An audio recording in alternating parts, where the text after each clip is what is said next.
Olá, boa noite. Primeiro quero agradecer o convite por participar desse sarau para poder mostrar meus trabalhos para vocês. Meu nome é Tânia Vazoni, trabalhei com arte e educação por muitos anos e, em paralelo, meu trabalho de artista plástica. Abri meu ateliê em 2020 e aí o mundo acabou. Estou aqui hoje para falar de uma série de pinturas que eu chamei de mulheres que habitam em mim. Escolhi a técnica de pastel seco para representar realisticamente esse retrato humano. A ideia da criação dessas mulheres vieram de sentimentos e de vivências que eu tenho. A primeira eu chamei de louca, porque estava literalmente nesse estado emocional. E ela que me deu a ideia e a origem de todas as outras. Comecei a pensar então em mim e nas coisas que eu prezo, na leveza da natureza e em como ela é importante e como nós nos misturamos, em todas as vezes que eu me senti em casa enquanto acampava. Como me sinto quando o verde invade os meus sonhos, quando me transformo nesse ser, ou quando resolvo simplesmente fazer uma horta. Nas mulheres injustiçadas, enganadas e punidas, como na verdadeira história da Medusa. E em quantas vezes eu vivi esse papel, onde eu fui menosprezada por ser quem eu sou. Nas negras tão belas e sempre erotizadas e perseguidas, nesse racismo estrutural onde elas são só objeto de satisfação e não são seres humanos. Na menina que fui um dia, que guardava tantos segredos em meio àqueles tempos estranhos, onde nada era falado, tudo era escondido e eu sempre tinha que ouvir atrás da porta, que olhava o mundo enigmaticamente. Na minha descendência árabe, de todas as histórias dessas mulheres maravilhosas que arriscaram tudo atravessando o mundo em busca de um lugar de paz. E como infelizmente essa história sempre se repete. Na mulher indiana e meu desejo de conhecer a cultura e ir para a Índia, onde sei, apesar de achar lindo, que elas nunca têm voz, direitos e desejos. Estão sempre presas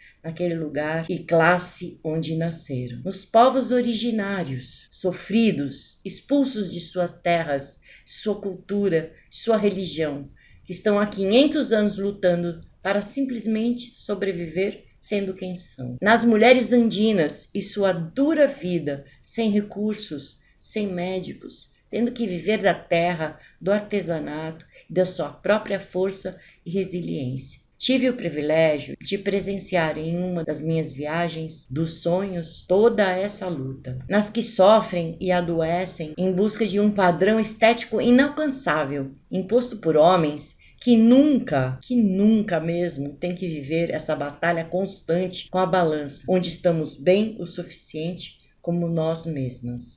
Nas que aceitam seu próprio corpo, apesar de terem sido ensinadas sempre, desde pequenas, a não fazer isso. E sofrem julgamento, muitas vezes em uma forma de falsos cuidados, preocupações.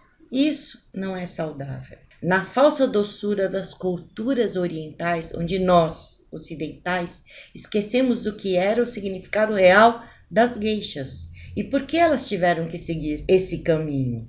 Pois era a única escolha naquele momento de fome, de medo e de guerra. Nas ninfas e fadas irreais dos meus sonhos, que são sempre alvo das minhas séries, filmes e livros preferidos, sempre fortes, poderosas, guerreiras e ainda assim muito femininas. Na solidão e na tristeza que todas nós experimentamos ao longo da vida, que às vezes nos afoga e pesa, mesmo quando estamos acompanhados de outras pessoas. Nas Marias, em homenagem a Maria da Penha, que teve coragem de falar e buscar justiça pela violência que sofremos, muitas vezes até mesmo de quem amamos, e do medo de nos tornarmos apenas uma estatística. Do homem trans que luta todos os dias pelo direito de ser e de se sentir em sua própria pele, bem consigo mesmo, apesar do medo de viver nessa sociedade.